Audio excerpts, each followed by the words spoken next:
Warning, what you're about to listen to is a bunch of grown men fighting over children's movie and TV shows. Viewer discretion is advised.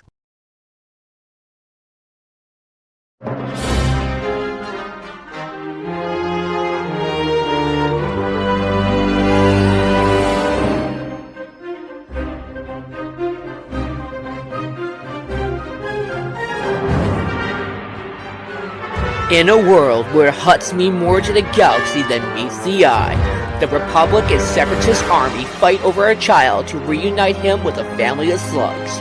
With Anakin Skywalker, a teenage dirtbag, and Ahsoka Tano, who's a teenage dirtbag but whiny, and with Sith, who we're not impressed with in the slightest.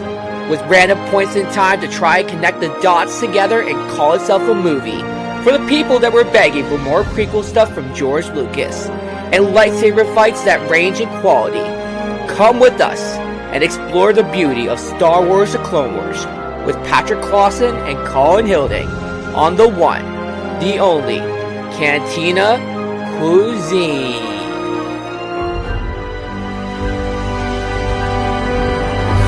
Welcome to the Cantina Cuisine podcast, as we are here to start a brand new project. I say we, even though the last time I was on here, I said, that sounds interesting. I'll definitely be listening to that series, but somehow I come on here, and this is the beginning of what will probably take a year, 2 years to get through, which is Star Wars: The Clone Wars, the animated series that debuted in 2008. And we're going to be doing this a little bit differently. This is not going to be episode by episode. We're going to be going chronologically because, as will be explained throughout the course of this episode, the timeline of the show is all over the place intentionally. And we're going to be going by story arcs as well. So it's not even necessarily going to be just covering one episode at a time. We're going to be covering these 3 episodes that go together. Sometimes those episodes aired back to back. Sometimes they aired a season or 2 or 3 apart. So you're going to have to stay tuned at the end of every episode to get your assignment on what you're going to listen to next. But I'm very excited because I've been talking to doing this. My name is Colin, and I think he's going to live to stink another day. And my name is Patrick, and I'm the guy with enthusiasm, and the time, and the courage, and the balls, and the plan, and the hatred to go through this movie. You got some of that. Listen, I'll start off here. I'm not the regular host of this podcast. You are.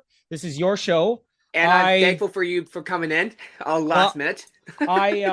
I had spent 7 years doing movies and TV podcasts with this similar format on the Oz Network, which ended a couple months ago.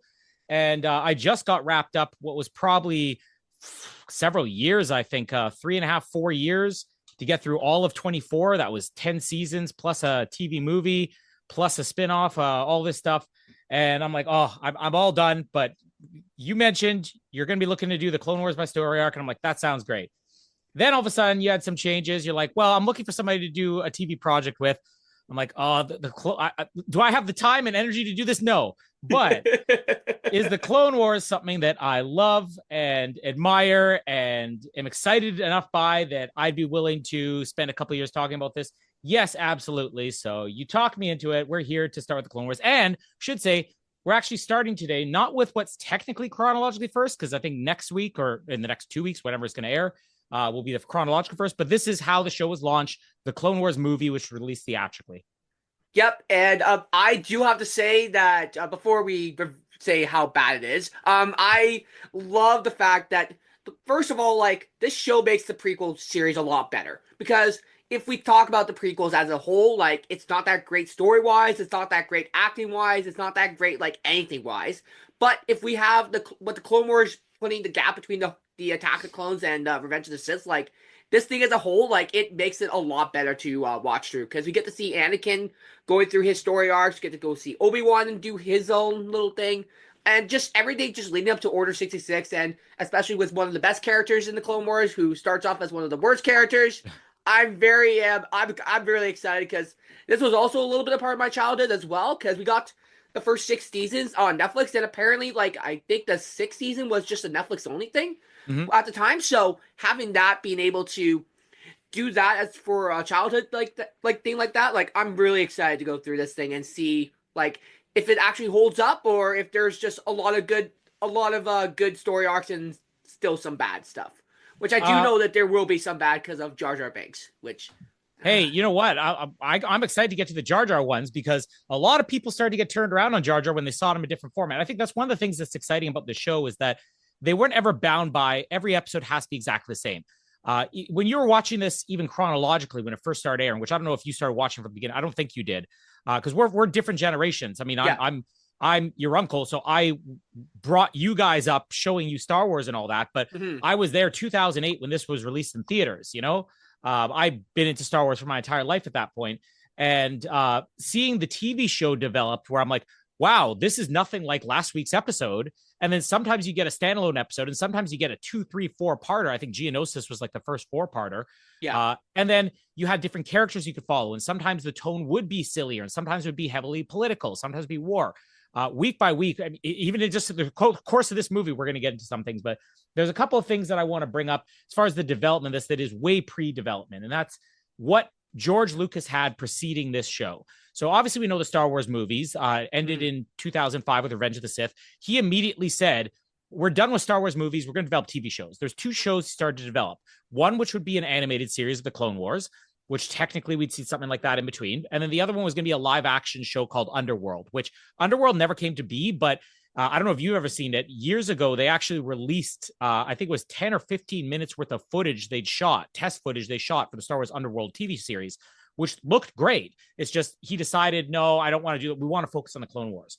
What was that series about?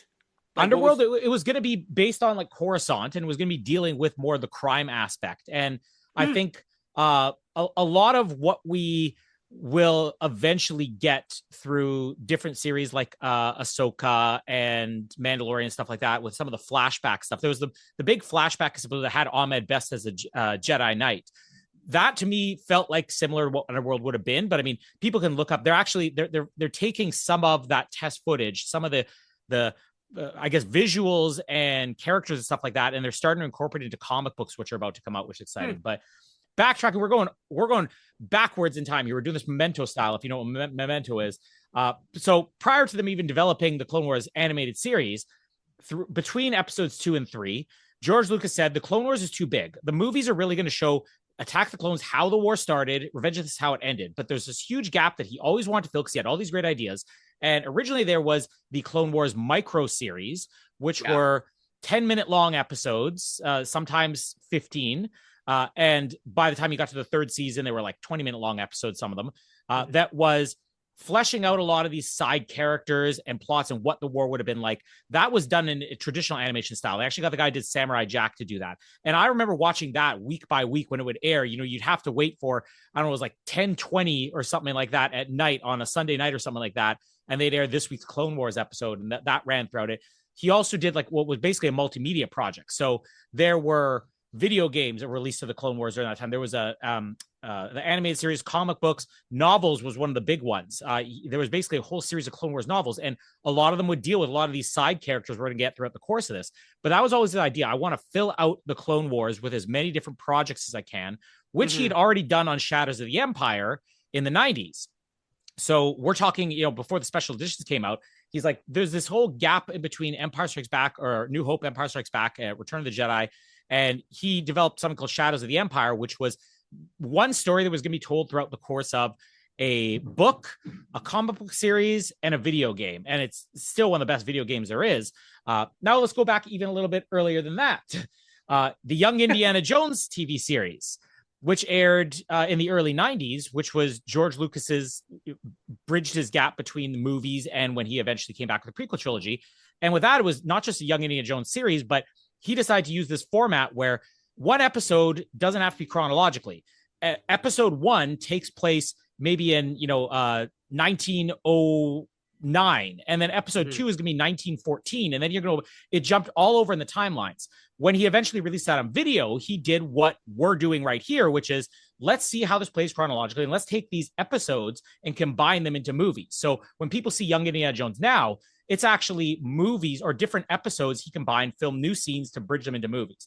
Going back even prior to that, hence my t-shirt today, the Droids animated series in the 80s. So after Return of the Jedi ended, he did an Ewoks and Droids animated series. And George Lucas' idea for that was he wanted to do a more serialized format, not completely serialized because that would turn kids off. Yeah. But the Droids animated series would basically be in these blocks of episodes. So episodes 1 through 4 is following the droids with one master. And then they would wrap up that story after 4 episodes and then jump into the next block of episodes, which would be them with a new master and a new story. So all those things kind of lead towards what he would do with the Clone Wars, which was TV shows that don't have to follow a specific timeline, TV shows that do have, a consistent serialized format if you watch them in the right order, which leads to this project. I don't know how much awareness you had about any of those other projects before the Clone Wars. Well, I mean, I knew about the Droid series. I knew about I heard a little snippets about Shadows of the Empire, but I didn't know about everything else after that, which is kind of a little bit interesting to just see how the development about how the everything just went about all of that. I also do also know about the Ewoks TV movies. I think you also showed us those movies, which Yeah. weren't that great, but I mean, like they were still like not that bad projects, but it's Yeah. definitely an expansion of the Star Wars world. But I do agree, like the Clone Wars era, like between episodes 2 and 3, was a big gap, and I do appreciate George Lucas taking this whole series, which takes over 7 seasons, which is fantastic, Mhm. and just being able to build stories based off that. Um, wasn't there also a book or something with all these stories arcs and something like that? Because I heard about something like that. Is that true? Uh, well, I don't know if there's specifically like a novel. There was, before season 7 was officially made, they released a book which basically chronicled this is what the stories were, which would show in these story arcs and all that.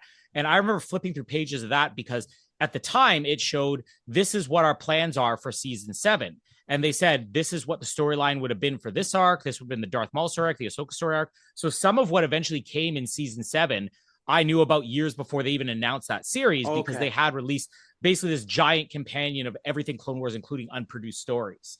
The other thing I just want to talk about, we'll be going quick fire here, but the development of this movie, George Lucas was very hands-on for this show when it was on the air, a lot more. And same thing with Young Indiana Jones, because people don't see the name written by credit on there, they assume, oh, George Lucas just handed this over to other people, which is only partly true. He was incredibly involved in the storylines and everything and what he wanted to develop as a producer, but he hired Dave Filoni, who, as much as I love the Clone Wars, it is not my favorite animated series of all time. My favorite animated series of all time is Avatar: The Last Airbender. And I'm not an animation guy, as we covered some of those other movies we talked about back in January.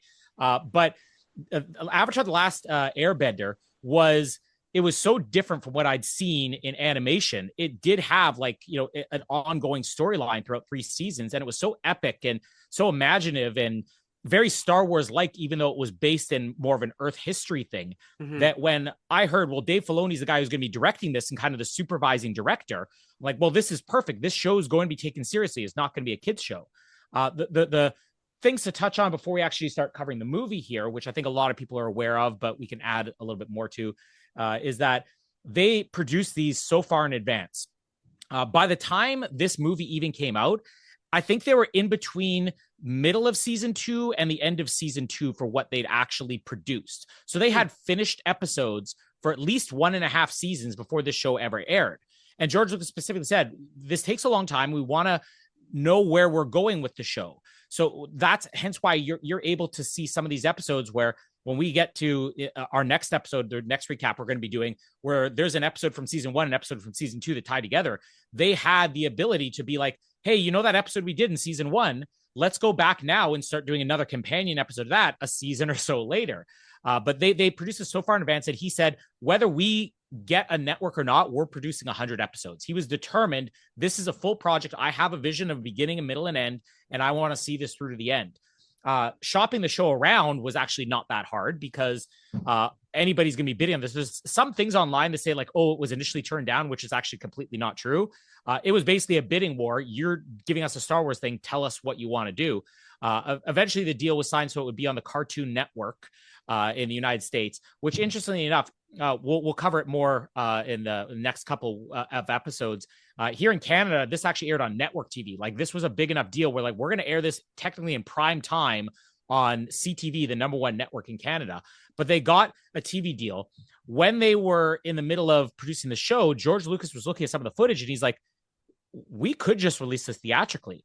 So it was less than a year before this came out in theaters where he announced, we're going to be launching this with a movie. Now, the real story behind that is that they had these finished episodes and they said, how do we fit these together? And when we cover throughout this, you can see where the breaks in the episodes are in some points, but his experience of what he'd already done with the Young Indiana Jones TV series, taking the TV 1 hour episode formats, combining them, filming new scenes, helped them to be able to make this a movie. But George Lucas, by his own admission, said releasing this theatrically was an afterthought.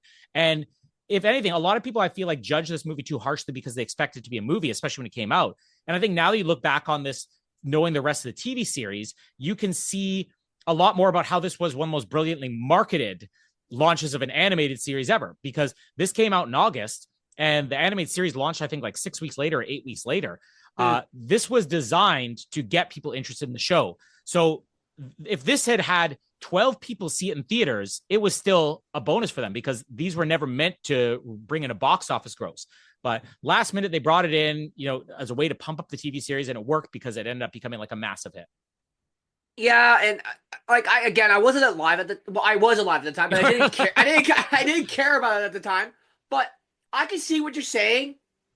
But at the same time, like, did we really need a plot about Jabba the Hutt's son? Like, Yes. I don't. I have to say that this is a little bit of an underwhelming kind of plot line because I feel like that they could have done something else if they wanted to attach different episodes together. But like, I don't see the connection with Jabba's son. I think they just pulled it a little bit out of their butts, if that makes any sense.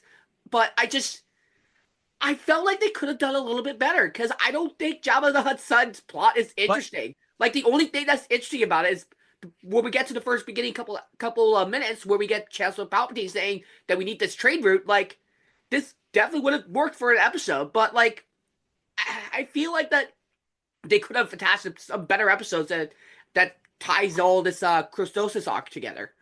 But again, that's where I think it's being viewed as this is how you launch a movie, which isn't the way it was intended. The episodes involving Jabba's son probably wouldn't even necessarily been in those first couple episodes the show had. They may have been episodes 5, 6, 7 or something like down the road. And the earlier stuff with Christophsis, from what I understand, was when they decided to make this movie, they're like, well, we actually need a way to introduce the character because you weren't meant to be introduced to the character of Ahsoka in episode 1. She was just going to be a character that existed there. So when you start to view this as they're taking TV episodes as a way to launch it, and you start looking at it as a brilliant marketing strategy, how do you take those season 1 episodes that they had finished and launch a show? You get as many characters that people are familiar with as possible in there. We've got Palpatine in those episodes. We've got Padme in those episodes. We've got Jabba the Hutt, a character if you're familiar with in those episodes. Obviously, you're going to have Anakin, Obi-Wan, and Ahsoka anyways because they were the leads. But that's where I feel like, is it necessary for a movie and a way to launch the show? Maybe not, but we have so many episodes of the Clone Wars that explored all these side characters. And this, if you were to imagine this as just individual episodes that would have been aired in the middle of season 1, you'd be like, oh, that's kind of a fun story. It's not the biggest thing ever, but they had Jabba's son, and I kind of like that they had that. I understand that. I just don't find it interesting about Jabba the Hutt's son. Because first of all, how the heck did that happen? And second of all, like, it's just not that interesting. Especially when we get to the whole Count Dooku stuff. Like, he was not interesting throughout this plot either. Like, I felt like they could have done a little. Again, like, I understand your viewpoint about having this as a good marketing strategy, but like, I felt like the Star Wars fans deserved a little bit more than just having the story about Jabba the Hutt's son being thrown in there. Again, that's just my personal reason. If we were reviewing this a month and a half from now, and these were just the story arc, I think it would be viewed a little bit differently. Although I do agree with you, this is not even close to my favorite, storyline we have, even in season 1. My letterbox rating for this, I basically put, hey, there are dozens of Clone Wars stories that are better than this, but this is how you would launch it. I feel like we're gonna jump into it here, but I'm gonna say this is I think technically only the second time I have covered something twice, or maybe there's a couple other times I've done it, but on my old podcast, The Odds Network, we covered this before the release of The Last Jedi, I believe. We did all the spinoffs. We did the Star Wars Holiday Special, the 2 Ewok movies, and the Clone Wars animated series. And then before Rise of Skywalker, we did all the movies, which, by the way, Rise of Skywalker is still the only one that I've never actually done a full recap on, but I don't remember everything we talked about. Yeah, we'll start going through this here. So first of all, this is first time we're actually going to be able to talk about just the different openings. So we get the Star Wars theme, which Kevin Kiner, who's the composer on this, amazing composer, he did all the Clone Wars, all of the Ahsoka live action shows, anime shows. He's still doing the Bad Batch and all that, or just finished the Bad Batch. Putting this spin on it was something different. We still get the long time ago in a galaxy far, far away. But before we get that, we get something that immediately tells you this is different from a Star Wars movie, which is this combat audio of like, oh, we're under heavy fire and stuff like that, which again sets the tone for the show. This is going to be about a war. This is a war series. Yeah. And then we get the very brief Star Wars thing and then the Clone Wars. And it's really just a 30-second opening clip. And then we get that opening narration, which again, George Lucas's idea for Star Wars going all the way back to the movies was that he wanted to be based on the old time movie serials from like the 30s, which is what predated television, where you would go to a movie theater and you would see, 2-3 movies in a day. You would just pay for admission for that day. And you may see, a Western movie first. And in between that Western movie and the sci-fi movie that would play second, they would have what were called movie serials, which is, 15, 20-minute long episode of something. And it might have been, Superman did that, right? Batman, they had individual characters. And the idea was that they always ended on cliffhangers, and the cliffhanger was meant to bring you back to the movie theater next week to see what other movies were going to be playing. So movie serials were meant as a marketing device to get people into movie theaters to see the movies. But even playing on that even more, using newsreel is the other thing. So in between movies, you would have a movie serial after the Western, then you would have a cartoon, and then you would have a newsreel footage, which because television didn't exist, you would be in a movie theater and they would have a short 4 or 5 minute long thing, which is talking about this is what's going on in the country. The elections are coming up. And a lot of it during wartime would be like, our troops on the front lines. And it would always have that type of audio. So this, which will open every Clone Wars episode, was taken again from like the early days of cinema that George Lucas remembered growing up. We'll talk about, some of those more individually, but like it's basically the equivalent of the opening crawl. It's just, you're not reading it, you're hearing it. Yeah. And Tom Kane, who does the narration here, I don't know if you're aware, the same guy does the voice of Yoda, does the narration at the beginning of all these episodes. Nope, there you go. I was not aware. You always learn something new with me. Yeah. He talks about Jabba the Hutt's son has been kidnapped, and Jabba the Hutt has tasked the Jedi Knights, and basically talking about the Jedi Knights needing access to the Outer Rim. So this is where I will defend this movie, because it is already adding to the lore of it. We talk about the Outer Rims and how different they are in Phantom Menace and all that, and then even in Attack of the Clones. And we need to go to the Outer Rims where there's not a Republican or even a Separatist presence. And then when we get to Revenge of the Sith, Anakin saying we're coming back from the Outer Rim sieges. So by the time we get to Revenge of the Sith, that the Outer Rim, which everybody ignored, is now a front line. We're battling over this. So the plot of this movie about this is why we need it. I'll defend that. Why is Dooku involved? Is why Palpatine involved? Because it is about the war is really reaching out everywhere. This is like a world war. It's like, why are the Nazis and everybody invading Africa of all places? Well, because that's where the war was. The war was everywhere. We have Anakin and Obi-Wan are basically on Christophsis. Now, next time you hear from us, we're going to be talking about what precedes this, because this episode came later. And we open up with the Battle of Christophsis. So this is, I think, most people's favorite segment of this movie. You read a lot of criticisms or even defenses. People defend this movie. I will be one of them. It was like, no, it starts the best and then it peters off from there. But this Battle of Christophsis is amazing. And I'm going to say the soundtrack for this, this one track, the Battle of Christophsis music, I probably listen to as much as I listen to like the Imperial March or Duel of the Fates or Battle of the Heroes, like some of the more famous Star Wars music pieces of all time. So I still think this is maybe Kevin Kiner's best music they ever had. We get some good battle stuff here with Anakin and Obi-Wan, and battle stuff we're going to breeze through because how much can you talk about? He swings a lightsaber, he does a backflip, but it's great visually. We get the droids retreating, which even Anakin and Obi-Wan are like, that's kind of odd. Like, they seem to be winning this battle. Why are they retreating? Obi-Wan talks about getting a new Padawan. Anakin's Padawan. So this is going to be Ahsoka. She's not a Padawan. She's a Padawan. She's an Anakin. Very different from the other Padawans. Is a Padawan. So I might as well just be a Padawan then. In that retrospect, then, because I'm probably around the same age. I was probably more annoyed than her. Exactly. So they're talking about not having the support they need for this ground battle. Yeah. And then we find out as Ahsoka arrives that she's not there for Obi-Wan. She's Anakin's apprentice. Now, George Lucas really wanted this series to have a female action hero. The show is never designed to follow three characters. Like the way Rebels is, we have the same characters every single week. Clone Wars was meant to be, even Anakin and Obi-Wan aren't going to be in even close to every episode. They're going to be the ones you see the most, but he wanted a female action hero. And I think a lot of people don't give enough credit, especially because we're living in the Disney age where Disney likes to convince, because it's a brilliant marketing plan of theirs, they like to convince everybody that they're the first to do everything.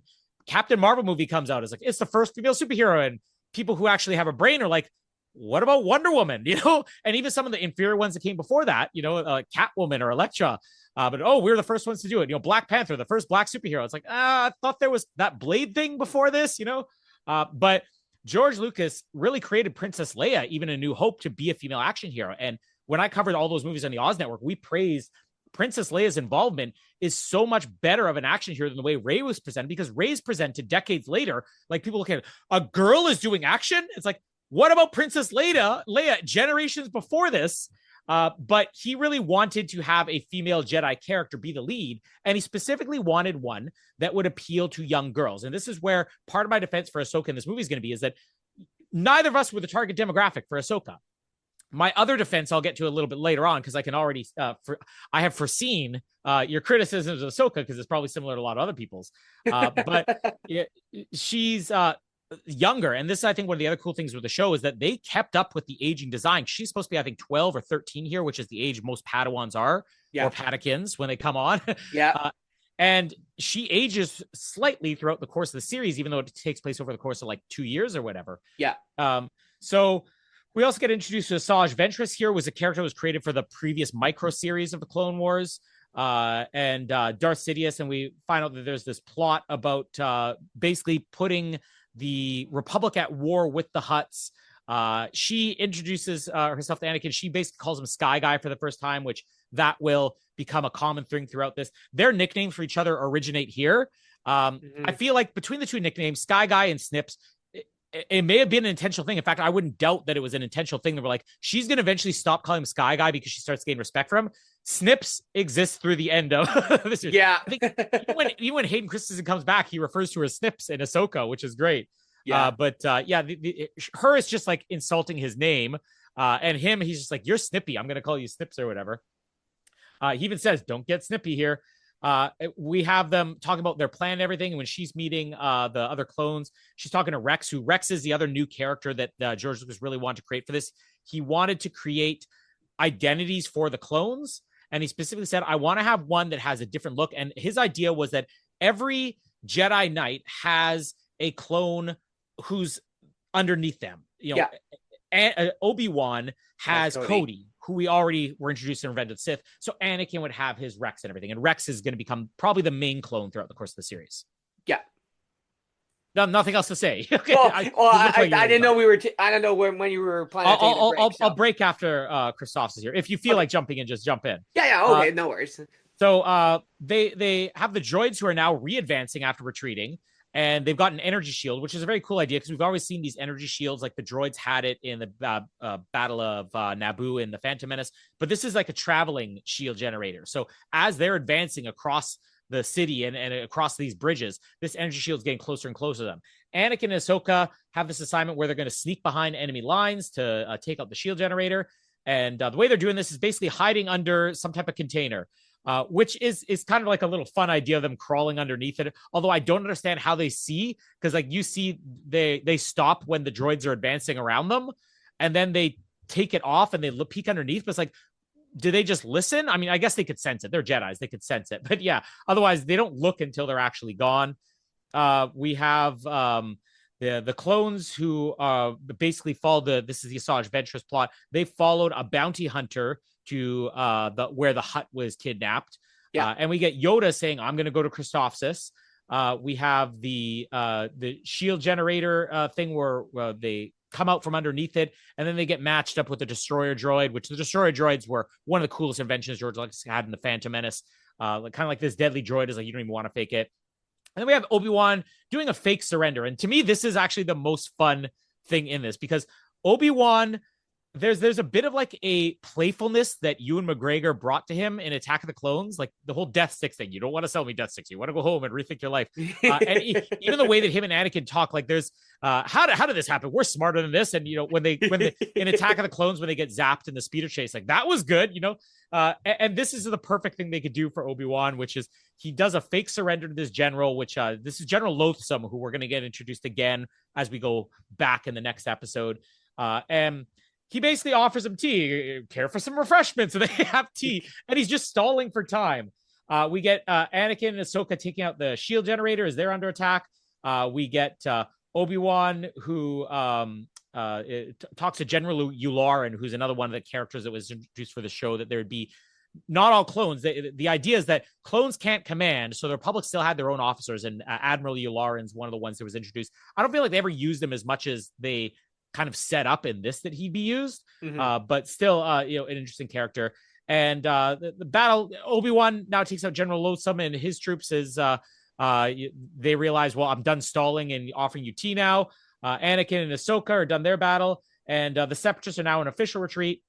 Anakin has this moment where he's talking to Ahsoka, and he's saying, you're reckless. You never would have made it as Obi-Wan's Padawan, but you might make it as my Padawan. So they have this nice moment, which I always remember this as happening later in it. And I feel like this is the one thing, because this Battle of Christophsis opening was meant to be put in here when they realized this is going to be a movie. We need a way to introduce this character. I wish that they'd saved this conversation for the end of the movie and animated it, when Yoda and everybody arrives at the end. Yeah. But still, it's an important scene for them to have here.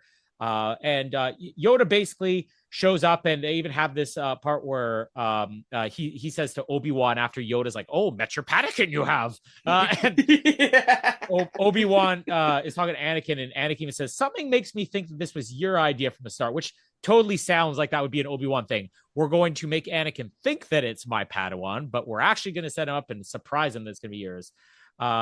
And Yoda gives him the assignment. Okay, now you got to find Jabba the Hutt's son. You're going to go to the test system. So anything you want to talk about the Battle of Christophsis, aka the best part of this movie? Yes, and I have to say that it is the best part of the movie, and I'll get to why it's probably the best part later. I do love the opening of this. It's so iconic, and just having the narrator just being I always loved the Admiral narrator. Like, he was probably one of my favorite characters, just mostly because of his voice, because he sounds so like that kind of guy where he's just like, I don't know. It's just, he has an iconic voice, and I really appreciate that from him. What else was I gonna say?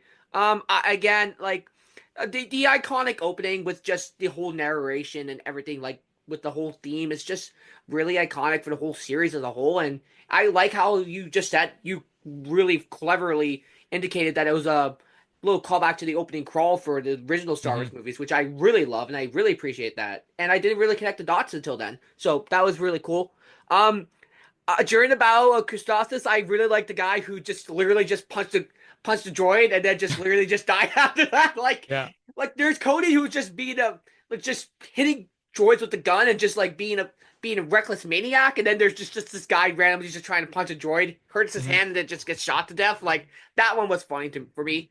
I do also like Battle of Christophsis just because also just like, I don't know if you've ever like connected the dots, but at the end of the battle of whatever that battle was before the start of for the final arc of season 7, like, it's kind of similar, and that's what I kind of like looking back at this now, because it's like, oh, this is the beginning. Yeah. This is the beginning, and then we have this as like, oh, this is the end of the Clone Wars, and I really do have a much more appreciation from it. And the battle stuff, like, I will say the animation is a little bit jagged with this movie, but the battle stuff, like, it's really good, and it's just the way that it improves throughout the whole like series. Like, I never would have thought that this movie animation would be improved like throughout the whole project, and just having the final product with with season 7 just being like the finished product and everything. Like, it's really cool to see how that is taking place. What else was I gonna go for? I was okay, this is where I'm gonna go for the TWIP. I am not a big fan of Ahsoka.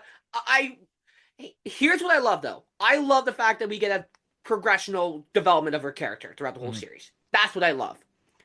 That being said, I still do not like this beginning where she's just like a teenager and being very like nerdy and very like red pennish. Like I have a brother, and I think you know exactly who I'm Yeah. talking about. Who he's very much of a red pen and very likes to get stuff done his own way. Likes what he only likes what he wants to say and all that kind of stuff. It kind of reminds me of him a little bit, but still, like I appreciate what they were going for. It's just again, like you said, it's not my demographic. It's not for me. But I just like I can't stand her, and I can't stand her and Anakin be talking because it's just like Anakin's a full grown adult and she's just a teenager, and they're both talking like they're both children, which I did not appreciate at all. But again, I understand where it's going for, but it's just I don't know. It's just it's not a thing that I like very much.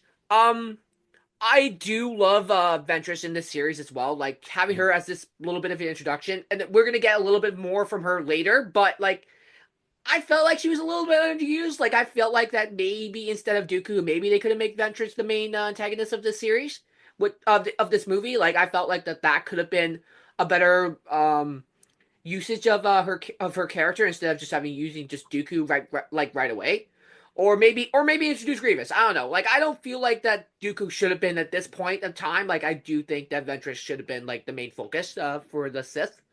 Um, and the weird thing for me as well is like the rule of two for the Sith, and then like Sidious knows about Dooku having an apprentice. Like that's the weird thing for me because it's like I felt like that if Sidious would have found out about Ventress, like he would like not be happy about it. Like that's the thing that confuses me a little bit about this series because there is the rule of two, and so I don't know why that would be the case with this series. Like I'm not that deep into the Star Wars lore. Like I am a Star Wars nerd, but like I never know. I don't know why this happened. I don't know why this makes any sense.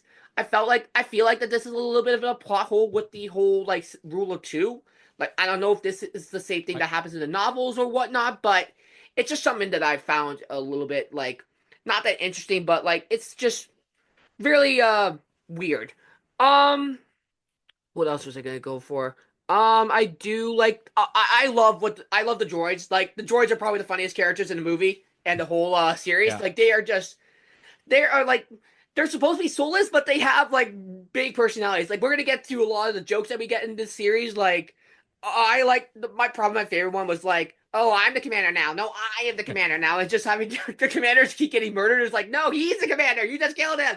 So like I don't know. Like I love the characteristics of the droids and like especially like I think probably my favorite episode with them would probably be Ambush. That would be like the first episode of the whole series, which again like the droid.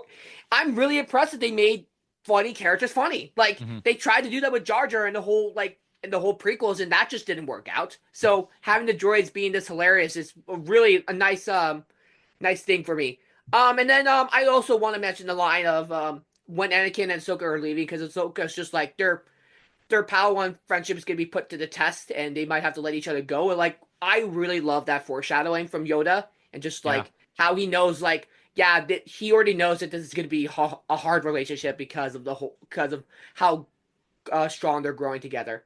So I love that foreshadowing. I thought that was probably one of the best. I do understand about the whole scene with Ahsoka and Anakin being like, "Oh, you want to survive it? Obi-Wan's Padawan." But I believe that this is probably one of the best lines in the movie, where Yoda's just Mhm. saying, "Like, yeah, I feel like that their friendship's gonna be put to the test." And, So and that was actually again great foreshadowing for viewers who didn't know. And the smartest thing about this TV show was bringing in Ahsoka's character because it's the one question mark audiences are going to have. Audiences not only already know, a lot of people say, "Oh, with the prequel trilogy, you already knew where it was going to go," but it was how yeah, you were going to get there. With the Clone Wars, it was different. By bringing Ahsoka in and really being the show told from her point of view, a lot of people were like, well, Anakin never had an apprentice. Why do we not know about this? Because even at the beginning of Revenge of the Sith, there's no apprentice. So it created this mystery in the show where you're like, hey, I don't know how this is going to end. Does she die? And if she does die, she doesn't, Anakin's not grieving in Revenge of the Sith. So how does this all go down? So yeah, introducing her character, it provided most of the audience the opportunity to actually have a bit of a mystery with the show where we don't know where this is going to go. And I remember seeing that line in the theaters because I was thinking the same thing. Well, he had an apprentice, what happens to her? And when you hear that line, your brain starts to think about the most awful things happen? What if she turns into somebody evil? What if she lures Anakin to the dark side, right? Yeah. What if he kills her? All these little things. And what they end up doing with it is just perfect in the end. But yeah, it got your brain thinking about all these other things. I had a couple things. If there's anything else you had to add, I had a couple things to touch on. You said. I do want to mention also Rex. Like, I love Rex. He's probably my Mhm. favorite clone in the whole thing. And if you know my other brother, he actually loves his clone so much. Like, he is probably the biggest fan of Rex that there ever is. Like, I've never seen a bigger fan of him. Like, he would definitely. He made a helmet corresponding to him. He made his own like fake character of Which brother is this? Seth. Okay, so I was gonna guess that. I didn't know that specifically. I was gonna guess that just because even from when he was like a youngest kid, he always gravitated towards some of the more minor characters. When I showed you guys the Star Wars trilogy, he was like, "What about Wedge?" Like he loved Wedge of all characters. The Jurassic Park movies, he was very concerned about Eddie Carr dying in the Lost World. He always has been one who likes some of the more minor ones. Yeah. So a couple things just to respond to that. I'll mostly talk about Ahsoka, but a couple of things. One, the animation style of this. So I completely agree. The animation gets better. I mean, you can't judge it. Even 2006, this is still great animation. One of the things that made it great was the style they chose, because George Lucas did not want to go the route of having it be photorealistic. He didn't want this to just look like something you could see in live action. He also insisted it wouldn't look like any other animation style out there. He didn't want it to look like Pixar. He didn't want it to look like DreamWorks animation or anything like that. He specifically chose something, again, very dated throwback, which Star Wars always has been, which is in the 1960s, there was this trend of, I don't know, you couldn't call it animation. It was basically animation, but done with marionettes, if you know what marionettes are. No. There's Google right now, Thunderbirds TV show, and you'll see what I'm talking about. During the 60s, this in particular was like a big craze where there would be shows almost like cartoons, but it was always performed with like puppets or marionettes that the Team America. You ever see the Team America movie? No. Okay, well, there was like a movie that the creators of South Park did called Team America, but Thunderbirds was like one of the big ones, and he wanted them to look like marionettes in this. He's like, I want it to look like something from the past, but not look like any other animation, which I think is one of the smartest things they did, is create a unique animation style with it. Yeah, that makes sense. Yeah. Yeah, the some of the other side characters and everything, we haven't even talked about the voice. We'll talk about the voice actors a lot through the course of the series. But when he was making this movie, George Lucas did ask pretty much every cast member of Star Wars whether they would at least be open to coming back. The only one who's actually ever commented on this was Hayden Christensen. And Hayden Christensen said, I 100% would have done it. But in the end, they decided they wanted to go with another cast. Now, the reasoning, I think, had more to do with giving this show its own distinct vibe, but also having actors that weren't tied to anything else, because the actors did live readings of this. And that's another thing I don't think a lot of people realize, is that most of the times in animation, let's take Toy Story, for example, right? Tom Hanks comes in and he will spend hours in a recording booth recording all his dialogue while somebody else is feeding him the lines that Buzz Lightyear is saying. Then another day they bring Tim Allen in and he records all his dialogue. Clone Wars did it differently. Dave Filoni had basically set up a studio where all actors in the episode would be there in the same room reacting opposite each other, which gave you different performances. And maybe the restrictions of having to do this and you have major actors lined up would have been too difficult if you had Ewan McGregor and Christopher Lee and Natalie Portman and Hayden Christensen and all these people. But Hayden Christensen has said he would have loved to have done it. What they ended up doing with this is they did get a couple Star Wars actors back just for this movie. So they'd already cast different actors to play Mace Windu and Count Dooku and stuff. But he's like, I want to add some type of star power to this. So he basically talked to for ones who would only have to do a couple lines. Samuel L. Jackson comes back to do the voiceovers just for the Clone Wars movie, but not Mace Windu in the animated series.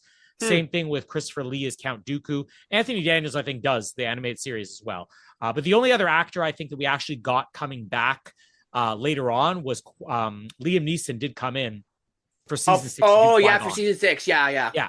And Liam Neeson had basically been begging George Lucas to come back to do Qui-Gon Jinn for years.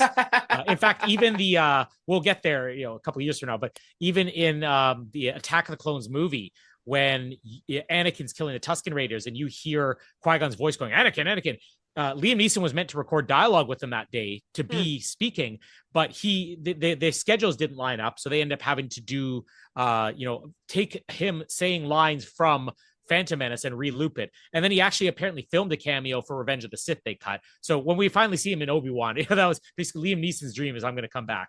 That's awesome. So last thing, just to talk about Ahsoka, is that her character matches exactly what George Lucas has done with Luke and Anakin. And you're 100% right in saying she is an obnoxious child. But so was Luke in A New Hope. A lot of people for years always complained about Luke Skywalker saying he's so whiny in A New Hope. I'm like, that's the point. He's a kid. People complain the same thing about Anakin in Attack of the Clones. Always so whiny. I'm like, that's the point. He's a kid. George Lucas always wanted to pick people the way they were. Even Anakin as a child, he specifically said, I want to see what the universe's greatest villain would have been like as a child, because Adolf Hitler was just a regular child once upon a time.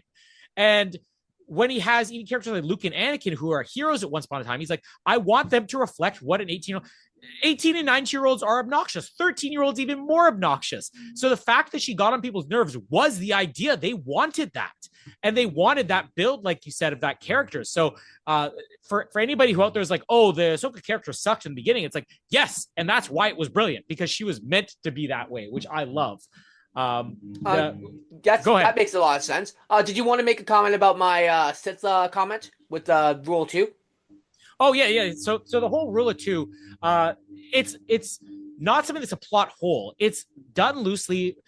The real reasoning is that they need to have more villains for these other projects, right? Yeah. But George Lucas does explain that away in that the line in Revenge of the Sith where Sidious is talking about Darth Plagueis and everything about, he taught his apprentice everything he knew, but he not how to save himself and all that. George Lucas' idea is that apprentices are always, look at this Rule of Two sets up from the beginning the apprentice's lifelong goal for I eventually have to kill my master. Now, it's never specifically stated, but it's always implied that an apprentice by nature will always be looking to overthrow their master.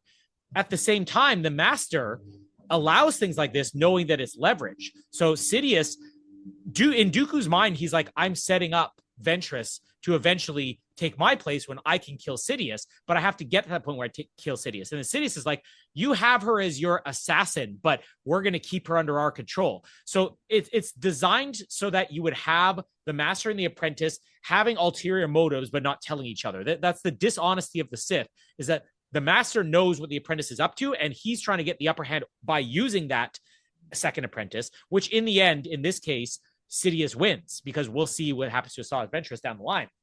But in Dooku's mind, he's like, no, I'm looking for somebody else, which is why you have the scene in Attack of the Clones. A lot of people question the line when Dooku is questioning Obi-Wan, and he says, you must join me and together we'll destroy the Sith. Dooku, at that point, was even looking at, if I can get Obi-Wan, then maybe we could overthrow him, which is why even Darth Vader in Empire Strikes Back, if you want to go back all the way to the beginning, he's trying to convince Luke, join me and we can defeat the Emperor and we can rule the galaxy as father and son. It's always in their nature. And in this case, it's just Sidious is like, he's not smart enough. Ventress isn't smart enough. I'll actually win in the end. They even write in the Force Unleashed video game, Darth Vader had his own secret apprentice. Yeah. So yeah, that's always sort of a thing here.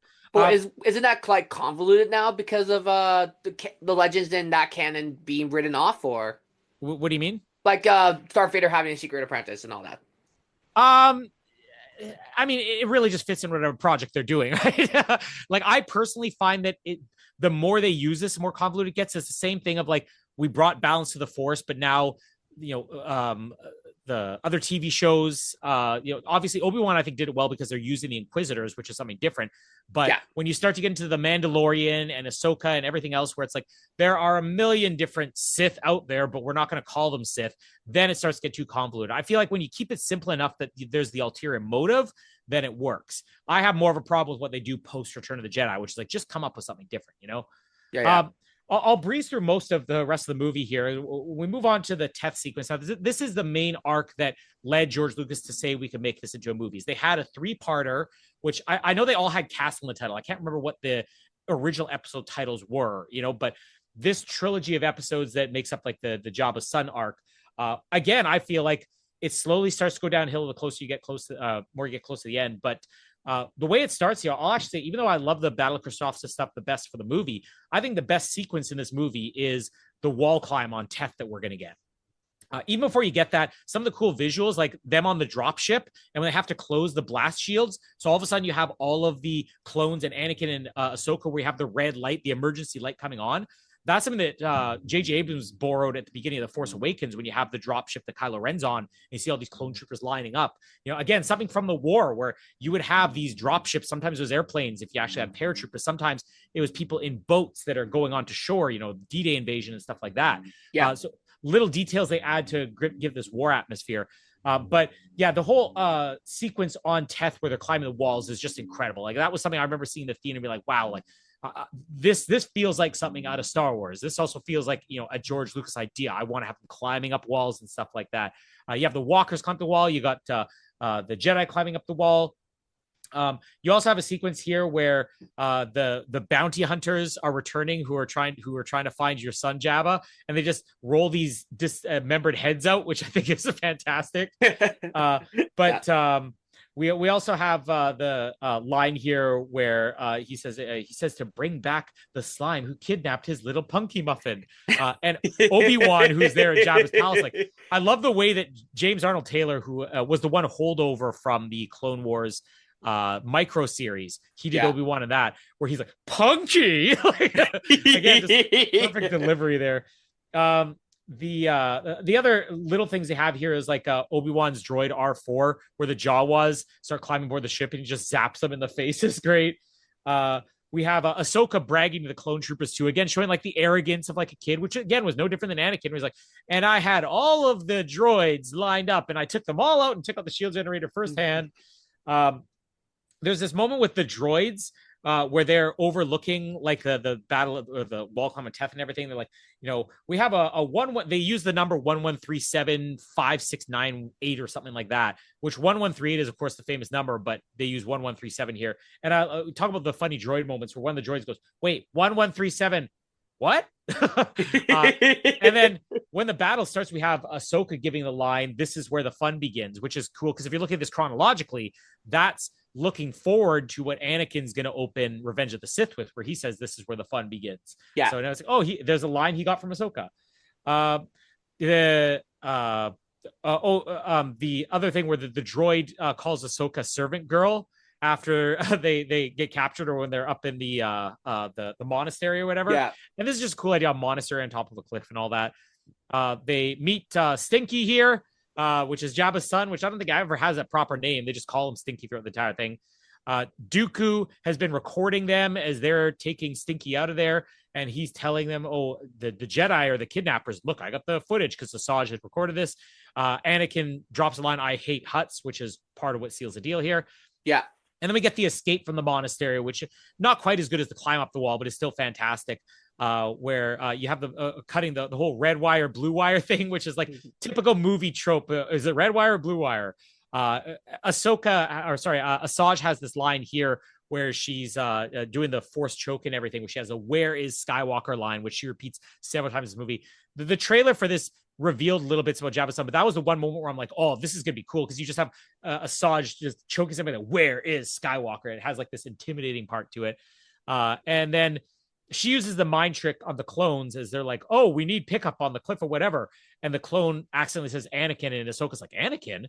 They don't talk like that." He says, "No, there's something wrong here. I sense an evil presence." We have them on the landing platform. We get this bug flight where there's these giant bugs on Teth that Anakin flies on. Obi-Wan and we have Oddball here, another minor character that was in Revenge of the Sith, the pilot that is escorting them to the Chancellor ship at the beginning, and he calls out Oddball, which that was another idea George Lucas wanted for Revenge of the Sith, like even predating the Clone Wars, is that these clones would give themselves name. They would pick their own names, develop their own personalities. Why we have Bald Rex, and we have sometimes they give themselves real names like Cody or Rex, and some of them are like, "I'm going to call myself Chopper or Oddball," So we get a bit of a space battle here, and we have Anakin and Obi-Wan going onto this gunship, or trying to get picked up on the gunship. They end up calling out, abandoning the troops, like, "Oh, we got to go back and help the troops." And this is one of those cool things where you're like, this is a war, because they have to make the call: do we help them, or do we? Our mission is Jabba's son, so we got to get Jabba's son back. So they basically say, "We're going to abandon you guys." Are like, "It's all in the name of the service," or whatever the clones say. We have the battle between Asajj and Obi-Wan here, which first off, I guess 2 lightsaber battles we're going to get in the movie. Yeah. And then we get the landing that's failed on the cruiser ship, where they're trying to actually get a little bit of space thing where they're on this junker gunship, Anakin and Ahsoka, and they're trying to actually land on the cruise ship, but it completely fails. So they have to make the hyperspace jump on their own, going all the way to Tatooine in this thing, which this was a big deal because a lot of people question why we didn't see the hyperspace effect in episodes 1, 2, and 3. And George Lucas explained that by saying, I knew that these prequel movies were going to be so far advanced as far as technology goes that I didn't want to have people eventually watch these movies and get to episodes 4, 5, and 6 and not be wowed by what they were seeing. So there were certain things that even how he staged battle scenes, he never wanted any of these space battles to really show you what you saw with like the Death Star, right? He wanted to be more about like ships blowing up.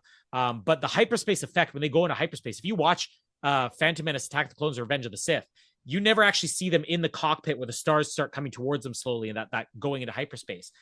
He uses it here because he said, I didn't use it in the prequels for that reason, but the animation was something different. So technically, if you look at it chronologically, this is where you get to see that hyperspace effect for the first time. Yeah. And I'm losing my place in my notes here. This is Classic. time. Obi-Wan and Asajj, where they even say after they go into hyperspace, Obi-Wan says to Asajj, you can sense what I sense, and that's it. Anakin's gone, so you've lost here. We have Asajj escaping by using a remote control droid fighter, which is really cool. And then we have the thing where they're got Stinky on the ship and he's sick or something like that. He goes, go see if you can find some medical supplies. So we find like a holographic droid who's like, give the injection of this into the mouth. It's a medical booster. And then consult a real doctor. It's kind of, if there was any scene you can cut in the movie, it's this, but at least showing like, oh, there's some cool things on the ship, and that you get the one line where she's saying, you're going to take this and you're going to like it to him. And then we get like, this is where you get some of the comedy that I think, where people are like, do we need like this juvenile comedy? Yes, you do, because you're still targeting toward children, where you get Stinky that gives this burp, where you get the nauseous gas you could visibly see escaping here. And this is where Anakin has that line, I think he's going to live to stink another day. Asajj is reporting to Jabba that they killed the Hutt. Right before I'll stop right before we actually land on Tatooine here. So Anakin's explaining as they're coming out of hyperspace and they're trying to go on Tatooine. It's like, they're going to be attacking us soon. You need the rear shields. He goes, no, I want to draw all power. This is the whole draw all power of the front shields. The Han Solo is going to eventually use. She's saying, but what about the rear defense? And he says, a strong offense negates the use of a defense or whatever.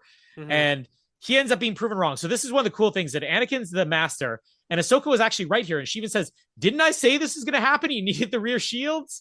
Or it says, it's too bad. The way she plays it, gee, it's too bad you decided not to use those rear shields. And he's like, all right.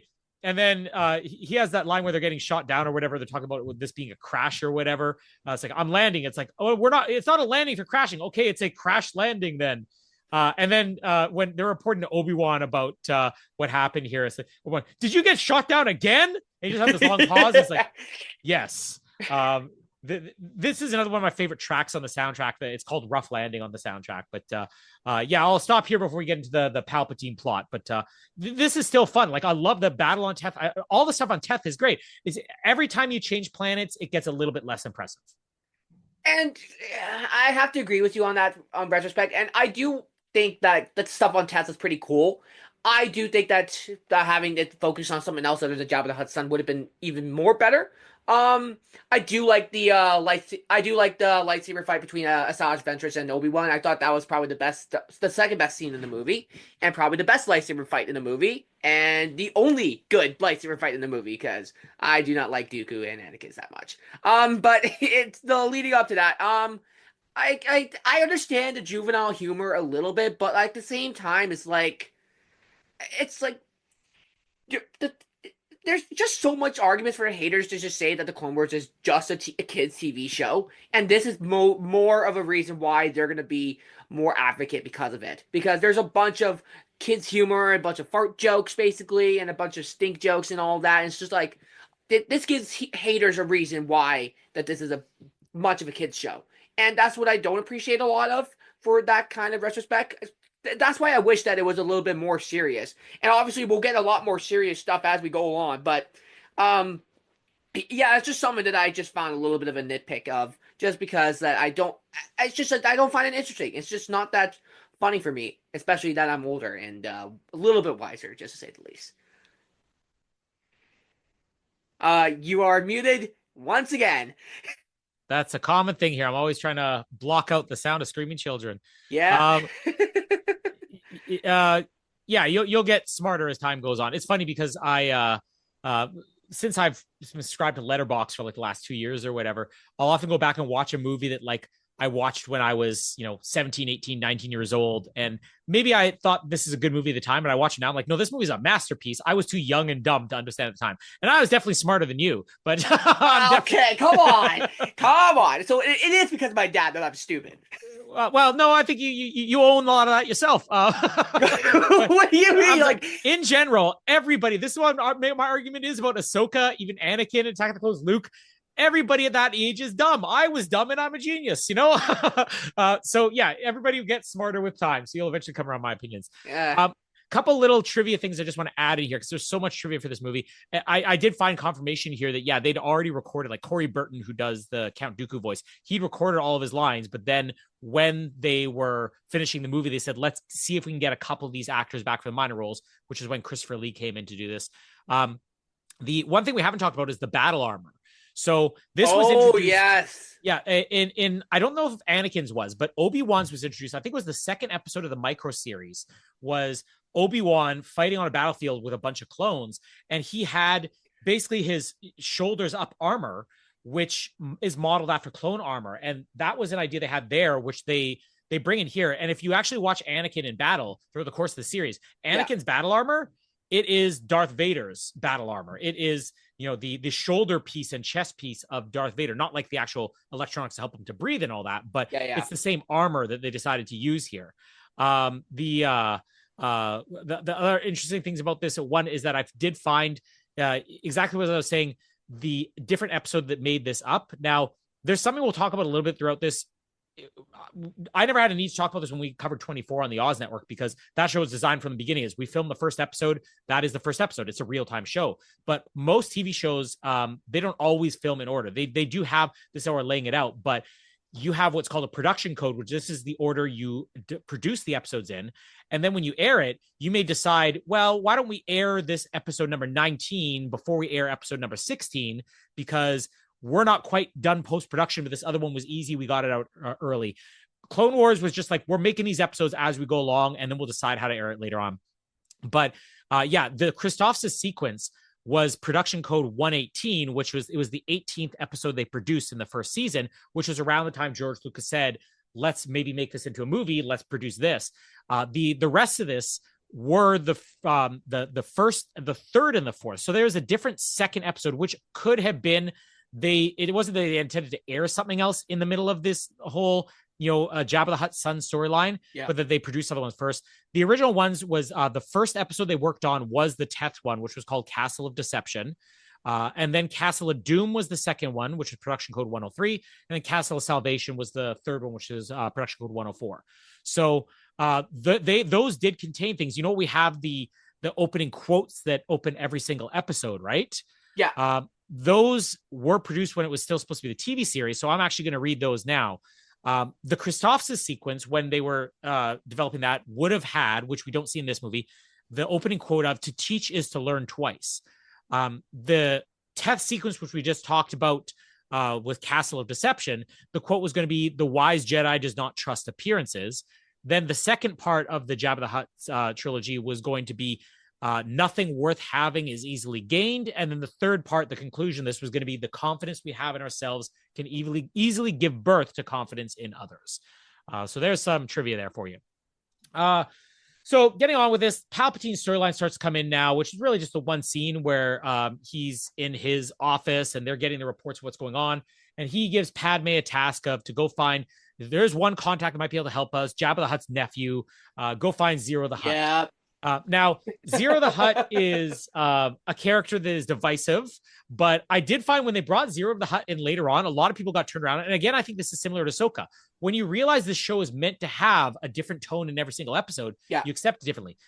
He sticks out like a sore thumb in this movie because there's no other character, maybe a couple lines from the droids here and there that are comical, no other character that is campy. He is frequently called Jabba the Hutt's gay nephew, which there's a bit of truth to because this character was modeled after a real person named Truman Capote. Truman Capote was an author who wrote a true crime book called In Cold Blood, which is many people consider the greatest true crime book of all time. There was a movie made about Truman Capote that Philip Seymour Hoffman won his Oscar for. Philip Seymour Hoffman played the villain in Mission Impossible 3. You would know him from that. Mm-hmm. But if you've ever seen Truman Capote, it'll make sense when you see Zero the Hutt. They're not just doing like, this is some flamboyant, potentially gay character and it's a stereotype. They're literally modeling him after Truman Capote, which when you hear an interview with Truman Capote, you're going to watch Zero the Hutt completely differently. But does it work in this movie? No, not necessarily, because it is so different in tone from everything else. I do love some of the little things here on Coruscant, like Zero has a Bith band, which is a callback to like the Cantina band in Star Wars. Those are those aliens, the Bith. They got like a different music they're playing here and everything. Yeah. And my biggest complaint about Zero the Hutt is that he speaks complete English or standard, whatever the language is. Which that's not a Hutt. I mean, you could have done this. In some ways, I feel like it would have been more fun to have him speaking Huttese with this Truman Capote voice instead of actually speaking complete English, because it just doesn't feel like a Hutt that way. You already got so many things with this character that's just completely different. But the Padme stuff, to me, this is where you have the biggest flaw in it. It's so redundant. Padme goes there. She tries to talk to him. He says, nah, I can't really help you. Escort her out. So she gets escorted out. She then decides to escape from the guard that was escorting her out, go sneak in, find Zero talking to Count Dooku, say, hey, I know what's going on. You're actually in this with Count Dooku. This is all a plot that you're behind. And he says, escort her out. So they escort her out again. It's over and over and over again. The same thing with Padme. And I feel like this could have been summed up in 2 scenes, but then you would have lost Padme's character. Okay, I guess I can start with the Padme stuff. I do not like the Padme stuff in this either. I feel like that, yeah, like you said, the getting captured and getting uncaptured and all over again, it's just like a little bit unnecessary. Like, I felt like that, even especially for her, like, you could have done it with a different character, or you could have just done something completely different. And I don't like Zero the Hutt's involvement with the Hutt son stuff, but I do actually like the character. And I think that having the uniqueness of him just being a Hutt but actually speaking English, like, I don't think it bothers me as much as you, but only because I find him entertaining. And it's just, I feel like that the voice actor and everything around him just, like, it's just the way that he speaks. It's just like, just like, really, I don't know. I just find it very funny, just the way that he speaks and just the way the voice actor portrays him. It's just, I find it hilarious. So I think the same reason why you don't like him, I actually like him a lot. I like Zero the Hutt when they bring him back. And I think that's where it starts to make more sense. You're like, oh, this is a fun idea you could do more with. One other trivia bit here. Every time you talk, I look up another trivia bit. So the medical droid, James Arnold Taylor actually does the voice of the medical droid as well. Really? And he based that on Jeff Goldblum, which now I got to go back and watch that scene again and imagine it is like Ian Malcolm. Wrapping up the rest of this, really, though. So we have this. I think the reason the Zero the Hutt stuff doesn't work as well is because you're completely intercutting it back and forth with the Anakin and Ahsoka stuff, which the Anakin and Ahsoka stuff on Tatooine suddenly gets very serious because when they land there, they have this long couple scenes where they're trekking across the desert and she's like, oh, this is like coming home for you. And he's like, yeah, I don't like coming here, and it's just the same thing. Like, I don't like sand. It's coarse and rough. It gets everywhere, basically. Yeah, exactly. Because they even play into that line at one point. There was one time we play into it, but she mentions this quote of Yoda's, just like, Master Yoda says, "Old sins cast long shadows," and he goes, "Yeah, well, you're figuring able to quote from your master Anakin Skywalker says, I don't like to talk about my past." Their relationship is so good. This is where you wouldn't have, without having her be a little bit of an obnoxious teenager, you wouldn't have gotten so many good things here. Yeah. So they basically have a bit of a battle here where Anakin's got the the actual Hutt or whatever, or Ahsoka has, or he's got the bag of rocks and stuff like it. It's a bag of rocks. Yeah. Obi-Wan really just hasn't had much to do here at the end of this and everything. But Anakin is confronted by Dooku, and we get their battle in the desert. I will agree with you. This lightsaber battle, maybe one of the reasons is because they knew they wanted to save some of the big ones for later on, that we don't get it. And also I think this is more about diversion. You know, they're not trying to kill each other or anything. It's about Anakin stalling for time. So I would love to, I wish I re-listened to, I'd heard the commentary for this movie years ago, but haven't listened to it since then. I would love to actually go back and hear if this is something that, they intentionally designed where Anakin's like, I'm not going all out because this is about stalling. But I think also they wanted to make sure that they have so many other interactions they're going to have. The biggest, if there's anything that I guarantee George Lucas regrets, it's the line in Revenge of the Sith where General Grievous captures them and he says, the negotiator, General Kenobi, and Anakin Skywalker. I was expecting someone with your reputation to be a little older. And he goes, you're shorter than I expected, because that basically put them right into a box where those two characters can never meet, which means Anakin would always have to have either Asajj Ventress or Dooku that he was doing battle with. That I think is one of the reasons why they're like, listen, we're not going to go all out with this lightsaber battle with Dooku, because Anakin's going to face Dooku a lot in this series. I also do feel like as well with the Dooku line as well, because it's like Anakin's like, my power's doubled since the last time that we meet. Yeah. So I feel like that was also convoluted as well. Yeah. Like, why would you even put him against Dooku if you're doing the same thing with General Grievous? Like, have Anakin face off against Asajj Ventress then at that point then. You could have done a Asajj Ventress, but I mean, them knowing they were going to be doing at least 100 episodes of this show, they knew they would have to have Anakin and Dooku. And I think that line, I think, is exactly the reason my powers have doubled since the last time we met. You know, that's not implying Attack of the Clones. That's any point in the Clone Wars. So they're like, if we're going to have these guys face at other point in the future, we got to make sure this lightsaber battle is inferior to those others. Yeah. There's the moment here where Dooku slashes Anakin's backpack and you realize it was just rocks inside. We have Ahsoka taking on these. I don't know what the actual name is. I wish I could remember, because they're in Revenge of the Sith. They're just known as General Grievous's bodyguards. So let's just call them bodyguard droids, which are very cool because they're designed to do battle with Jedi with their kind of vibroblade things that they have that deflect lightsaber blasts, but they're not the same as lightsabers. She has the battle with them, and after she kind of wins that battle, I love the one moment she has where she's like sighing. She's like, being a Padawan's a lot harder than I thought. That's like one good moment you really had with Ahsoka in this movie. 3PO ended up getting the call. There's like this little fake thing where they're questioning Padme, and she's like got her communicator. There's like, Padme. Whatever you Padme. You said, I'm pretty sure you said Padme. Padme and Padakin. But whatever you do, don't press that button. And it's a communicator with me. Oh, Mistress Padme. Oh. And she's like, come get us or whatever, we're here. So 3PO is showing up. This is a really fun 3PO moment where he walks in. It's like, oh, hello. And all of a sudden he's got like an escort of clones behind him and everything. Zero the Hutt is captured, and he basically says, it wasn't my fault. Dooku threatened me. He's like, oh, sure he did or whatever. Anakin finally reaches Jabba before Ahsoka, and this is one of the things. Is the climax of this as climactic as you wish? No, because I think they could have played up a little bit more about like them making this plan. They wanted to surprise the audience with Anakin actually has Stinky and Ahsoka doesn't. But because of that, you weren't allowed to have Anakin and Ahsoka create this plan. So when Anakin shows up and he's like, Ahsoka's not here, and he's surprised, the audience, I think, is like, did you guys have preordained plans here? Was the itinerary different? Was she on like the 7:15 arrival time and you were at 7:18? And it, because she just literally shows up like a minute after that, it's not like what could have happened to her. Better way to do this, I feel like, would have had him be like, she's not here. And then you don't see what happens with Ahsoka. And you don't see that moment of her being like, being a Padawan's harder than I expected. You just have her walk in a minute later and it's a surprise. I think that's one real big flaw they have with the ending here. So they return Stinky, and then basically Jabba still orders their death. And I love Ahsoka's line here. Like, they're trying to kill us. Has this happened to you everywhere you go? And he goes, everywhere I go. But then we get Padme placing the call saying, your almighty Jabba, I have some news here from your nephew who orchestrated this whole thing. Now, would you be so kind as to sign the treaty for our trade routes in the Outer Rim? Oh, yes, by all means.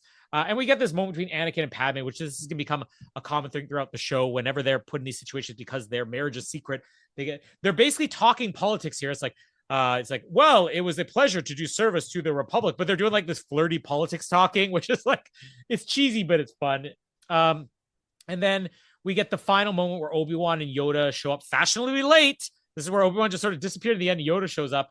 I would have liked a final scene here where they just, give them a bit of a discussion. And this is where you put that Anakin saying, you never would have made it as Obi-Wan's apprentice, but you might make it as mine.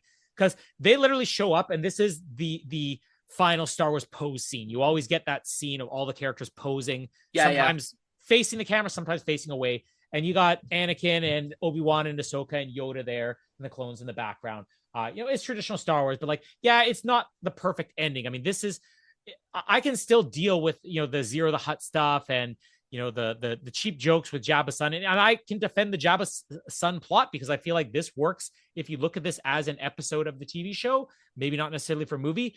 But the one thing that really just doesn't work is that it is an anticlimactic ending. You don't have the tension that you want from that final moment. And you don't have that final scene. The ended in the Battle of Christophsis should have been placed here. Yeah, and I agree. I don't really have much to add because I didn't. This is probably the one whole thing where it tanks it down a bit because I can deal with the Tet stuff, but the Tatooine stuff with the whole returning Jabba's son, it doesn't work for me. And it's just, again, Dooku's lightsaber fight, the whole thing with Jabba with still trying to kill him and then getting resolved at the end with like a normal kids TV show, like, oh, it was me all along, ooh, me. But yeah, I don't know, this whole thing doesn't work for me, especially like you said with that anticlimactic ending. It's just I feel like the whole thing could have just had a better written off ending, and that's why I don't like the fact that we just did a Jabba Hutt son a plot line for this TV movie per se. One other trivia bit out here. There's so much trivia on this, but we can't go through all of it. This one's actually interesting. Zero the Hutt has a large tattoo of the black sun symbol on his belly, indicating that he's a lieutenant in one of their factions. This is the black sun actually originated. Shadows of the Empire I was mentioning earlier. That was where Black Sun originated. Of course, we're going to see a lot of this across all of Star Wars. Let's cover some other things. So the critics' reviews of this, it was mediocre. It was average. The 19% is what it had on Rotten Tomatoes. And most of the reviews, I feel like this is where a lot of these reviews would be changed when you saw more of the series. Because they're saying that the animation was less than stellar. The script was less than stellar. It pales in comparison to the actual Star Wars movies. These are people who hadn't seen the Clone Wars series. So Clone Wars movie, perfect way to market the TV show, but the people who went into this expecting a movie didn't get what they wanted out of it. Entertainment Weekly critics said, it's hard to tell the droids from the Jedi drones in the robotic animated dud in which George Lucas' Empire Strikes Back at the audience. Well, where's Yoda's Lucas's immersion in a Star Wars cosmology that has grown so self-obsessive, compulsively cluttered, yet trivial that it's no longer escapism because the movie has bad lightsaber duels and the lack of original cast is something you want to escape from. Again, most of these bad reviews are things that when you see the TV series, it completely changes. The animation was one of the main things criticized. And again, this is one of the things that is most praised later on. The style of animation was one of the things that was most praised later on. Roger Ebert, of all people, gave it 1.5 out of 4 stars and said the characters have hair that looks molded from Play-Doh, bodies that seem arthritic, and moving lips on half-frozen faces, all signs that shortcuts were taken in the animation work. Again, completely false. This was, when you hear this was designed after Thunderbirds and those marionette-style things, you realize this was intentional, and that is one of the things that people love enough about the series later on. I got one on IMDb, 1 out of 10 stars. It's called the tagline is Adventures in Hut Sitting. I found that pretty funny. Yeah, that's pretty accurate. It basically just complains about how we were just thrown into the middle of the battle and then we just go to adventures in hut sitting, as the movie goes implied. This last paragraph is what really finagles me a little bit. Unless you're a forgiving fanatic of the franchise to walk this green earth and are under 10 years old, there's absolutely nothing appealing to be found within the Clone Wars. It's nothing but a lot of noise and explosions that assault the senses for 100 minutes, then leaves you walking out of the theater with no real thoughts or impressions. It's it's not even enjoyable in one year and out the other entertainment. I'm sure the TV series will probably be no different, but at least you won't have to pay to watch it. You can also change the channel, something I wish I could have done many times Oh. watching this film. And this was written in 2008 by Ken Kenshi 73. So that was yeah. Yeah, there's not really any plot keywords, showdown, Oh, martial arts. I found a Sick Child. That Oh, there we one. go. What will be Sick Child? Sick Child is number one, Elevation from 2024. Don't Number know it. two, Princess Bride. Three, The Godfather Part Two, and then number Ooh. four, 65. Oh, that's a good 2023, movie. 23 movie. It was a 40% Metascore. Uh, Um, Twin Suns is something I'm just curious if there's anything non-Star Wars under Twin Suns. oh, I Let's have one see. for later. There is Star Wars Episode 3 Revenge of the Sith, 2010, the year we made contact. There we go. Inseminoid and Star Wars The Clone Wars. And then we got Okay. more Star Wars in there. Okay. I got one here. It's Crash Landing Month. Flight Risk. That's the Mark Wahlberg Yeah, movie that I saw it. never seemed to be released because I thought I saw a trailer for that for like 2020, Oh, it's been out for a 2022. couple So, weeks now. Well, at the time oh we yeah, record this, it's been out for a I couple know it's weeks. been out for a couple weeks, but I feel like that it just never has been released because I feel like They, I saw a trailer for this in 2022 and it they just they never did came out. they delayed it for a while. I just want to quickly add on that. That movie is so dumb, but the dumber it gets, the more I enjoyed it. So Okay, yeah, I I kind of weirdly want to defend Flight Risk. Okay, I do like want to see it because it does look interesting because of like a psycho killer inside of an airplane and just having a Mhm. whole movie in there. So that's what appealing to me. It doesn't appeal to me that it's Mark Wahlberg of all people, but anyways, number two is Interstellar, number three Black Hawk Down, and number four Top Gun Maverick, and then Dune Part One is actually on number five. So Box office. So this is where it gets interesting because again, this was never intended to be a theatrical release. yeah, And the theatrical release, this movie's unfairly called a bomb, but this movie cost $8 million to make. yeah, That is 4 episodes of the TV show, which isn't basically the same budget as you would get if you were making this for TV. It still aired on TV later on, so they still, got paid for that. And the movie made $30-something million in North America, made $65 million or $68 million worldwide. Do you know how much of that was profit? $68 million. yeah. Because I guess I could see from the opening weekend in the U.S. and Canada, they already made over double the budget because they went back to 14 million, which is impressive. Yeah, so this opened August 15th. Tropic Thunder was the number one movie opening that weekend. That's a good movie. The Dark Knight in its fifth weekend was number two. Nice. Just narrowly beating this out. Mirrors, I don't even remember what that one is, was number four. Interesting story here I'll quickly tell. The number 8 movie at the box office this week was The Sister of the Traveling Pants 2. Now, I said I saw this opening weekend in theaters. I went with your other uncle the opening weekend to see this, or opening night to see this. Now, both our wives, your aunts, had no interest in seeing Clone Wars, but they wanted to see The Sister of the Traveling Pants too. So we all went to the movie theaters. Me and your other uncle went to go see the Clone Wars. Your 2 aunts went to go see Sister of the Traveling Pants too. And then afterwards, we both came back and says, "Hey, I like the Clone Wars. It was pretty good." They're like, "Yeah, we like Sister of the Traveling Pants." To this day, I have never watched Sister of the Traveling Pants 2. Your aunt Jamie made me watch the Sister of the Traveling Pants 1, and I'm like, I don't know. These pants have traveled way too much for me. I can't take this much mileage on pants. But it made $14.5 million this first weekend. The second weekend it was out, it dropped to 5th place, made $5.6 million. So domestically, it made $30-something million, but almost $70 million worldwide for something that they didn't spend an extra penny on. That's despite not what they were. Marketing was the only thing, and the fact is their marketing costs were more than recovered because when the show debuted, it was a huge hit. Obviously, it's still to this day a huge hit. That's pretty much it. Now, the recap is going to be different because it's your show, so you can determine the format. But what I used to do when we were the Oz Network for TV show formats were slightly different from movie formats. This one's kind of in the middle.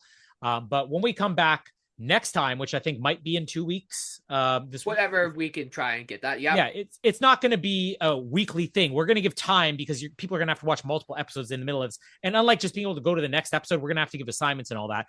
It'll be a little bit different. But what we would do on our TV show recaps on the Oz Network, and tell me if you're on board with this, is that we would rank as we went along. Now, we're not ranking individual episodes. We'll be ranking the story arcs, I'm assuming. I was thinking of doing the episodes as a later thing, but we could definitely do the story arcs for now. Yeah. Okay. I will put this at number one right now for my rankings. Uh, As for what I'm going to do, well, we've ranked one thing. yeah, I know, but this is, Groaning. Let me see. I'm going to put nothing above this. I would rather put nothing above this. Okay, so are you going to bin this then? I am actually gonna. Before we actually get to that, you actually forgot to mention there is 2 awards that this thing was nominated for. What awards did it get? So this award, it got a Saturn Award for Best Animated Film, and it got a Razzie Award for Worst Prequel, Remake, Ripoff, or Sequel. So there we go. It got 2 awards, one for Best Animated Film and one for the complete opposite. That is what is weird to me. I don't know what they lost to though. That's the one that's interesting. And this is the only time we'll be able to do that on this because everything else will be TV. Yeah. Worst director, worst picture, worst prequel. Okay, so Indiana Jones and the Crystal Skull. Okay. That's the winner. The Day the Earth Stood Still. Oh, that was Disaster horrible. Movie and Speed Racer. What was the one before Speed Racer? What? Disaster Movie. Disaster. Okay. I will take the Clone Wars over all of those except for King of the Crystal Skull, which King Crystal Skull is still not a perfect movie, but I have some good defenses for King of the Crystal Skull. I have good defenses for this. Well, I mean, I have this was actually interesting for the best animated movie. Though it didn't want, it got nominated. Madagascar: Escape to Africa, Kung Fu Panda, Horton Hears a Who, and do you want to guess who won? Well, it's 2008. What was the Pixar movie that year? Was it WALL-E that year? It was WALL-E, and go. That's the one that won. So I'm actually thrilled about that, and I'm happy that Star Wars: The Clone Wars didn't win, and I would take WALL-E any day of the week. And as for my ranking, I would high bin this movie. I do not like it. I'm high binning it. I don't like it a lot. The Christophsis one is what really makes it over for me, which is why it's not a low bin. But if you could I could be persuaded to give this a low rent, but just the stuff that at the end, it just really isn't fulfilling. And the test stuff is like, it's okay, but with the fact that we have Jabba's son surrounding it all, like, it's just not the greatest for me. I feel like this improves when you watch the whole series and you can go back to it and you can see this is where you're coming from and you can start to see how they're setting up things years ahead of time. At the time this would have come out, I would have said, yeah, it's a mid rent. I say it's a high rent now. I think that this improves over time. It's not a buy, but it's a high rent. And I will rank this currently number one, but I can already tell you that'll change the next time you hear from us. Let's just say for now, 2 weeks from now. Well, the schedule may change as we go along, but we'll say 2 weeks from now. We're going to be doing the precursor to this this arc, which is the 2 episodes Christosis, where we get one episode, which is actually going to be one of the most interesting episodes that we get. Yeah, so we get the traitor one. I'm actually excited to cover that one. And it's actually the other one I'm even more excited about. But you're more excited for the other one, okay? Yeah, that's gonna be interesting. The first story arc we're doing is technically what happens right before this starts. It's how they get to Christophsis, and that's the Christophsis story arc. If people need to find these episodes, you're going to be looking for first season 2, episode 16, Cat and Mouse, and then season 1, episode 16, Hidden Enemy. So 2, episode 16, Cat and Mouse, season 1, episode 16, The Hidden Enemy. That's the Christophsis arc. You can probably find this online as well. Remember those things. You got at least 2 weeks to watch this. Now, as a teaser for this, these 2 episodes were actually in reverse order. You know, the second part of this aired first, and then the first part of this aired second. But Cat and Mouse, to me, which is how they get to Christophsis, is it top 10 all-time Clone Wars episodes for me? No, but it's probably top 20 all-time Clone Wars episodes for me. I love it because it is modeled after submarine warfare. This is like the Hunt for Red October. And the second one, Hidden Enemy, is great because we're going to start to see where it's like sometimes the clone programming doesn't exactly always work. So we're going to be getting a lot of the clones here. And believe it or not, we're not even going to be getting to the first episode to air this until after that. But I'm excited for the Christophsis arc. It's actually one of the ones that when you divided up the schedule, who's going to be hosting with Stones, I'm like, I'm glad I have this one. I could do all the Christophsis this way between this movie and those.